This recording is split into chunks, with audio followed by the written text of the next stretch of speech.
Hello, Robbie Susan Chandler here from RobbieSusanCardsandCrafts.com. I'm an independent Stampin' Up! Demonstrator who lives in Quincy, Florida, right outside Tallahassee, Florida. So if you live in the Tallahassee area, come on over and join my in-person classes.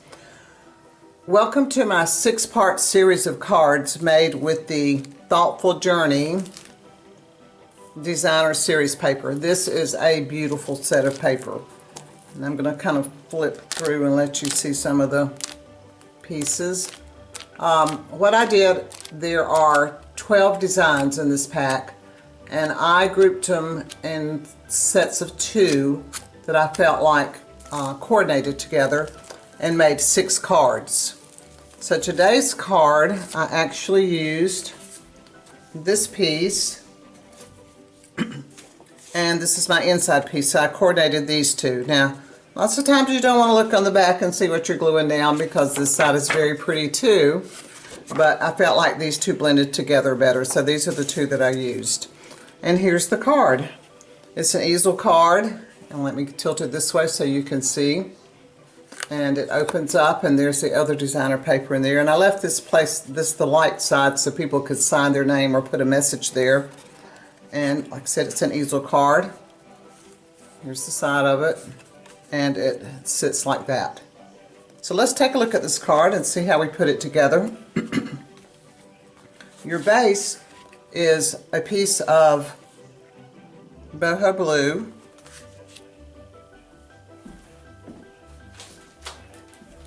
and it's 5.5 by 8.5.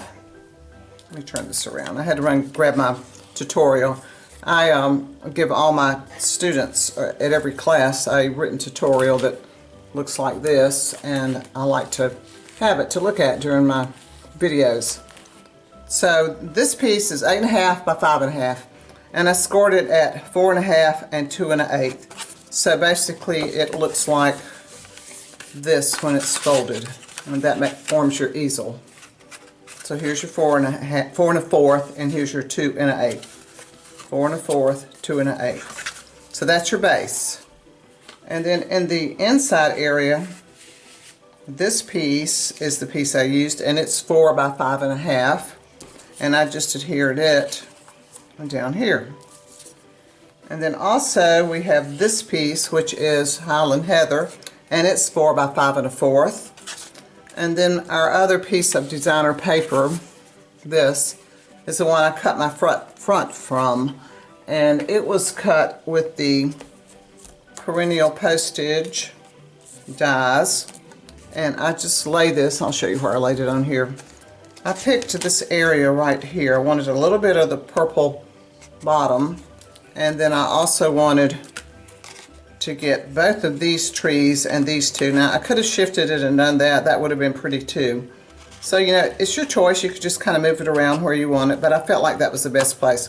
And this piece that I cut off that was left, I actually used for my sentiment piece. Let's see, on this one, I used the lighter area. So you have several you can pick from. All right, so let's look. Oh, and the sentiment pieces were actually cut also with the dies from perennial postage. And I used these 2. Let's just look and see which size these are. This is the biggest one, and then these 2 are the smaller 2 over here.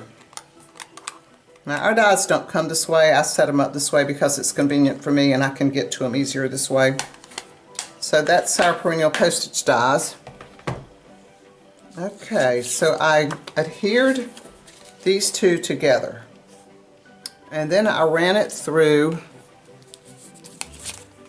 birchwood embossing folder, and this is a new folder that's in the mini catalog that started in September. And you get this beautiful design.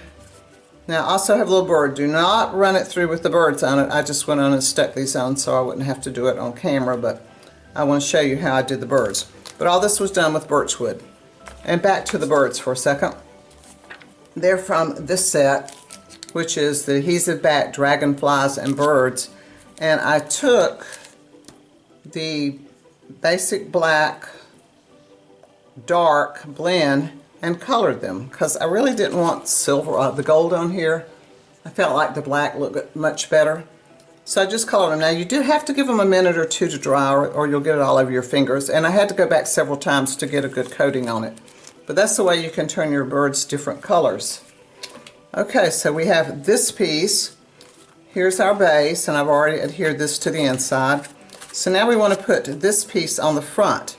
But first we have a piece of twine here to put on. And this came from this set.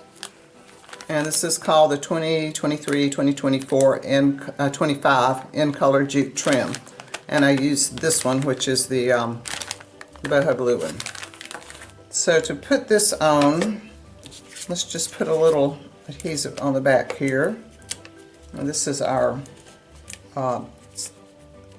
Stampin' Plus seal, and it's the plus one, which I like better. I like to use the plus one. Well, let's stick that there. Bring this around, stick that one down. Now to make my little knot, what I did, I cut a little piece and just put it under here. This is what I call a faux knot. And I did this to kind of keep the back from being so thick, because if you run the jute all the way across the back, it's really, really thick. Okay, so we've got that on there. Now let's put it on here. Now here's the secret to this. You put your glue only on this part. So let's start there, and I like to go all the way up to the crease. Now don't go all the way to the side because our purple piece is not all the way to the side. It's 4, not 4 1/4. So just put your glue along here and put some in the middle because you want it to stick down really good. Alright, let me get that out of the way. And then you just turn this over. Now you're gluing the bottom to bottom, like this. And leave yourself a little bit of border. Don't glue the top or it won't work. And believe me, I know I've had these things happen in my classes, but we fixed them and everyone went home with a beautiful card. Alright, so see, I just glued the bottom there. Alright, and you probably want to let that dry a little bit. And I have already, this piece was cut out of Highland Heather too. And I mounted them both with dimensionals because I wanted this to be a little bit tall because I needed it for my little, what I call stopper here, to make my easel stand up. Now if you have trouble with your easel not wanting to fold down like it should, what you need to do is just crease this a little harder because that means it wasn't creased hard enough. So there we go. There's our card. Whoops, and it's flying open. Isn't that beautiful? I love this paper. And like I said, this is the first one that I'm going to show you, and I'm going to have a series of 6 using up the whole pack. So I hope you will come back and see card number 2 and card 3, 4, 5, 6. And until then, happy crafting.